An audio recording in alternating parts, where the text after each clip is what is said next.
Oggi è il 7 gennaio, una giornata difficile. Avete presente quella frase, ci sentiamo dopo le feste? Riprendiamo il discorso dopo le feste, basta, le feste le finite. Ognuno si deve prendere le proprie responsabilità. È dura per tutti ad alleviare le nostre pene. È iniziata la stagione delle frittole. Se poi tu sei uno di quelli a cui la frittella non piace, per carità, io rispetto tutti, però secondo me non sono cose da dire in giro. Adesso andiamo a casa di un follower scelto a caso, tra quelli che mi hanno mandato l'indirizzo oggi, per darsi coraggio insieme. Consegno a uno, ma è come se consegnassi le frittole a tutti.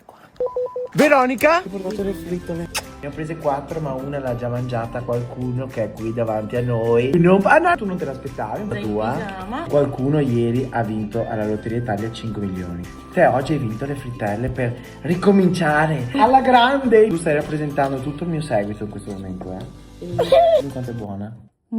Grazie. Ti ho dato coraggio adesso.